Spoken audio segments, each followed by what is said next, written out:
Hello and welcome back to another episode of the Cinematic Trinity and our series where we're watching 30 films in 30 days. And we're here, we're at the number one spot. And yay, we did it! We bloody did it, guys. Thank God this is over. I know, finally we can go back to watching films when we want to. Or of course, you know, in a good amount of time and not having to watch them every day. Yes. For the sake of this series. But here we are, number one spot, and that is taken up, quite rightly so, I'm already going to say, from the offset, by Parasite. The Bong Joon-ho directed Korean film, which obviously won Best Picture in the year it came out, wanted making Oscars history. And it follows a sort of family who live in sort of this Korean slum, basically, as they try to climb the social ranks by kind of infiltrating this rich person's house, and they kind of all get themselves jobs in different sectors of the household, to kind of become parasites as such. But there's so much more to the film, and we watched this. Actually, we did manage to see this in the cinema when it first came out, literally before the pandemic. Yeah, it was just hit. This was like the last thing we saw in the cinema before COVID. Goodness. Yeah. What a time. I know. Insane. What a good time it was. I'm glad we did see it in the cinema. I'm glad our local cinema actually managed to get it, because it was very much like, but it was award season, so it's kind of like, let's throw out and see how it does. And this is like the only time that I've ever cared really about a film winning Best Picture. I feel like I don't really care too much otherwise, but this was the last time I actually cared. I don't often have a stake in the game because I never watch enough of the films, but I feel like that year I can't for the life of me remember what happened in that year now. No. It was 2019. I don't know what else was released, but I remember watching this and thinking, this deserves to win. Yeah. It's just so unique. It feels really unique. The story is just so insane. But it's just absolutely brilliant. The whole thing is just genius. It's a genius thing. It's just honestly I'm so glad that this is number one on this list. It really deserves it. It's it's pretty much probably the first foreign language film I'd watched, especially in the cinema. I probably would have said a full-on film where it's subtitles throughout in another language. I probably would have said so. Oh wow. Okay. Apart from just the general exposure to films where there's a brief bit in subtitles or whatever if they go to another country. First actual foreign film. Yeah, because it's not like I'd watch anime or anything like that at all as well. I think mine was Amelie. Oh, okay, yeah. That was my first one. I was 13. Okay, yeah. So it was quite, and for it to be as good as it was, and again for this film in particular, I'm sure Tulip will agree, it's in subtitles, but you soon forget you're immersed, and you're there along for the story, and especially the third act just has one of the craziest twists to a film, and it just works so well. It just goes from feeling one thing to then just the whole rest of the film being this completely other genre. Yeah. It feels like, and it's it is just brilliant. It's just it's almost hard to talk about because it's just so good. Without going into spoilers and stuff. Yeah. It's just perfect. It's just honestly, it's perfection. It's so good. It's so enjoyable. Even though it's obviously talking about a lot of themes, and class divides and stuff like that, and all that's really interesting, this underlying thing. But at the heart of it, it's just a great piece of film. Really good performances from everybody, really fantastic story, fantastic script, fantastic shots and how it's put together, and everything is just works. It was funnier as well than I was expecting. It's funny. The actual dynamic between the family members is great, especially the dad. I'll just call him Mr. Kim because that's what one of the other characters calls him. He was really good as well, and the son, the daughter, the mum, they all again their actual family dynamic is good, and how they kind of trick this rich family and infiltrate the house is really really. But you kind of like the I didn't hate the rich family. You want them to succeed, almost, even though they're scheming and doing all this stuff. And the rich family aren't completely deplorable people either. The mum is just an idiot. They're just idiots. And the dad, easily manipulated. They're just naive, aren't they? They want to believe the good in people. Yeah. Which is, very much exploited. It's kind of it's not even they want to see the good in people. It's just they need workers. spoilers. Like they want that they'll kind of. But they'll give them the benefit of the doubt. I suppose they do the whole. They're like, like when the daughter, has her scene like of wanting to be hired. Like the mum is very much like, oh my god, you're incredible. We need you to. Like they see that she's done one thing positive, so it's like, oh my god, you must be amazing. We need you to come in. So they're wanting to see the best in them. And like the dad in the rich family gives the test to Mr. Kim, like when he takes him out for his drive, like he tests him. So he's like there's so many good scenes in the film, and like I say, we're not going into spoilers, but particularly the ending just goes like, just goes crazy, doesn't it? Absolutely mental. Have you seen any more of Bong Joon-ho's films? No, we got Mickey 17 sat on the shelf ready to watch, but wanted to watch it with Isaac. I feel like I've seen. Did he do Okja? I don't know what that is. Is that the one with the hippo? Yeah. No, I don't know. He did. I know the only other one I know is Snowpiercer with Chris Evans, like the film with the train. But not I think watched he's done. Well, I've watched one. I can't remember what the one I watched with Isaac was, but that one was really good. Okja is by him, the Netflix film, and I feel like I have watched that, but I can't remember a single. But it's on the same plane as Parasite, though. I can't remember. Literally cannot. I feel like I think I watched it with my mum, and I feel like it was really sad, and we really enjoyed it, but I can't remember any more than that. So.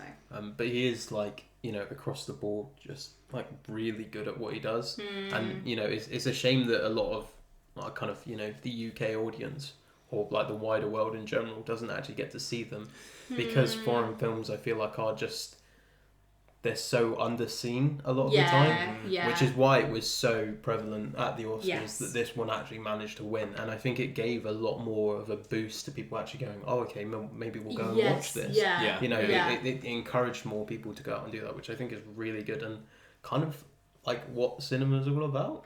Yeah, exactly. Like, finding different stories and everything of different people across the world, and actually getting to embrace that. And I think the message of this 30 films has kind of shown that. It's not been enjoyed all of the time. Exactly.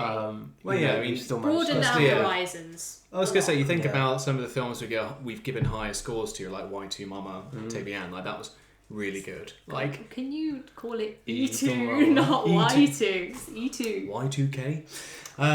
That film was really good. Crouching Tiger, Hidden Dragon had like its charm to it. Maybe we didn't like love it 100%. Yeah. Had something, Inglourious Bastards, even though it's like a mixture of the both, like even like the German stuff in that, like there's a lot of it. And to be fair, Anatomy of a Fall, it was like we didn't. Like, it was slow and it dragged. But a lot of those court scenes that were in another language, that was still, like, pretty good, so... Spirited Away, even though we didn't watch it in the dub. Yeah, City of God, yeah.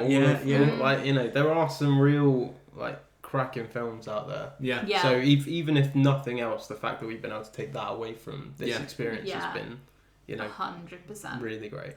100%. Yeah. It's not about all the films we watch, it's about the films we loved along the way. God, that was lame. Yeah. Should we say what the New York Times said about it? Did they say it was good? Does Pamela Anderson review it? No. It says, a tale of haves and have-nots and a ferocious rebuke to the devastations of neoliberalism. Bong Joon-ho's pleasurably kinked and unsettling shocker, God, there's using a lot of big words here, aren't they? Follows a destitute family as it insinuates itself into a wealthy household.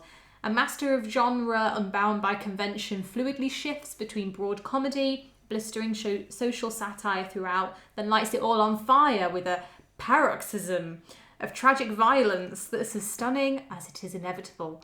When the movie opened in the United States, Bong was favourite on the art house circuit. By the time it had closed, he had a fistful of Oscars, including Best Picture and The World Had a New Superstar. And it was voted for by Julianne Moore. Who we saw previously on the list in Children of Men. Yeah. Whoever wrote that found a thesaurus, didn't they? Yeah, I know. Jeez. God, I can't Really barely understand what they were saying. It was good. They're saying it was good. Yes, exactly. Yeah. Blimey. But no, very good. Very happy it's at the top of this list, and very well deserved, because it is an incredible, incredible film. And I guess, do I even need to ask what we're scoring it? What we I just scoring want to it? double check. I feel like I do know why I scored it, but Just check so I'm not. A 7. 2 give a 7. Could you imagine? 2 out of 10. No, I've got to skip too far ahead in my video. Then you're talking about Wes Anderson. What did you give it? I really want to do that thing. You know, the video is like. That's a 10. What? There's a guy tasting ice cream and he's just like, aerate it. Move it around your mouth. That's a 10. That's my impression of this film. What Kieran said, it's a 10. Brilliant. I think I gave it a 10, but I can't find... This is why you did not give it a 10. How can you not remember your own score? Because I just forget life. Been on holiday since then. Yeah. 10 out of 10 anyway. So we got that. I hope you were all on the edge of your seats for that review there. But yes, 10 out of 10 for me. Lo and behold, the greatest film of all time, according to the 21st century, according to the New York Times, was in fact a 10 out of 10 from all of us. Fantastic. Yeah, finally got it right, guys. Where do you think this would place, like, in all time? Parasite, would it still be, like, in the top 10, do you think? I've not watched all films ever made, so I might struggle to rate. I don't know. Where would you put this against Shawshank Redemption? Because that's IMDb's number 1. They're kind of both good for different reasons, aren't they? It's tricky when you get to the ones that are at the top. Yeah. I think Shawshank's very long. I know certainly towards the end of it, I kind of lose interest a little bit when that like new guy joins the prison and like Andy's teaching him to like read and write. Like that bit, I'm always like, this is really boring. Yeah. But like this, whereas this is pretty tightly paced throughout. Yes, it's got a very good pacing. Yeah. Yeah, I don't know. Yeah. I personally, I feel like a lot of the ones in possibly the top 20 can be interchangeable depending on mood. Depending on absolutely. how you decide to interpret it or think about it. Yeah. So I would say it's definitely in that category. Yeah. Of those, all-time great films. Yeah, for sure. 100%. Yeah. It's like when because I've got like a list of films that are like my films, and I can't say which one is best, even though like I love Titanic and that's always like my favourite, and I love Big Short, and that's always my favourite. But they're the same, but I can't like choose. Like, don't ask me to choose between them. It just depends on what I'm feeling that day and like what I might not see in a little while. But they're my films. When it gets to Christmas, Trading Places is your favourite film of all time. Exactly. And The Holiday and Polar Express. When we were on holiday, this random tangent, we found the entirety of Trading Places on YouTube. Just the whole film, like not even clickbait. It was just the whole thing. Yeah, very random. We haven't watched it because we will not watch it until December. No. Because it is, in fact, a Christmas film. I don't know if there's any debate around that. No, probably not. But it's a Christmas film. It's definitely set at Christmas. Well, yeah, exactly. But some people say that just because it's set at Christmas doesn't mean it's a Christmas film. Some people say it has to be actively about Christmas. Well, I say Die Hard's a Christmas film, so that's my interpretation. The View clearly says that because it's showing Die Hard in the cinema. I'd like to see it in the cinema. Anyway, silence. But thank God that season's over. We did it, guys. We did it. But we will be doing a big ranking tier list video where we go over all the films and we will kind of give our own collect our thoughts list a little bit. Yeah, what's the S tiers? What are the F tiers? Maybe there are no F tiers. Maybe they're all S tiers. There is an F tier. Huh? Well, yeah, no, I know what Kim's thinking, but I won't say it on camera.